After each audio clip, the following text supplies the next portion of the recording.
bring a hat. I received an invitation to a party. You are cordially invited to the biggest, bestest and hattiest party of all time. Starts at 5:30 p.m. Wide Brim House, 32 Panama Avenue, West Trilby. You may bring as many extra guests as you wish, but you must bring a hat. Kindest regards, Nigel, host and fanciest hat judge.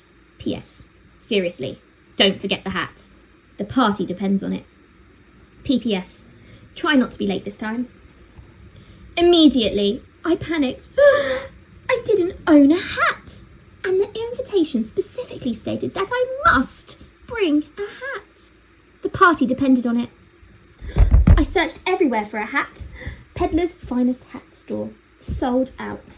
But the only hat I could find belonged to a monkey. That's a lovely hat. Can I borrow it, please? No. But I really need a hat for a party. I promise I'll give it back. And he wouldn't negotiate. So I was left with no choice. At least I had a hat, even if it was still attached to a monkey. But on arrival, the security was pretty tight. Invitation, please, said the doorman. Apparently, there were other rules too. Sorry, sir, but we are under strict instructions not to let in any hat-wearing monkeys. Unless they are also wearing a monocle. Luckily, we soon bumped into a badger named Jeff. He was just the sort of badger we required. I do beg your pardon, chaps, but are you, by any chance, after a monocle? Indeed, we are. We need it for a party. OK, I will lend this monkey my monocle on the condition that I may accompany you to your shindig too. Invitation, please, said the doorman. Sorry, sir, but we're under strict instructions not to let in any hat and monocle wearing monkeys if they are accompanied by a badger called Jeff, unless Jeff can play the piano. Can you play the piano? I asked. Don't insult me. I'm a badger. Of course I can. Jeff can play, I said firmly. OK, well, I'm afraid we need to see that, the doorman replied. Jeff was good, but we still had a problem. Sorry, sir, but we can't let this piano-lending elephant in, as he's not wearing a tutu. Just typical. There's never any tutus around when you need one. We sorted that problem surprisingly quickly. Surely now we would be allowed in.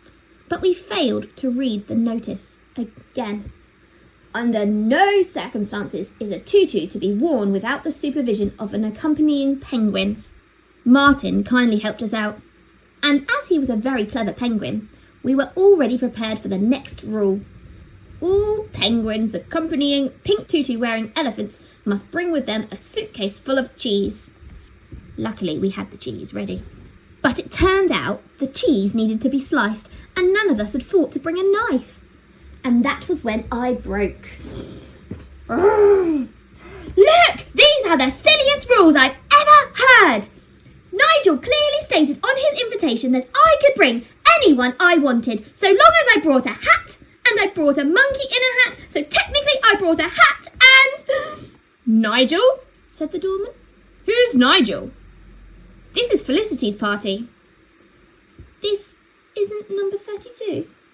Next door. Oops. Still, Nigel's party was worth the hassle, even if we were a little late.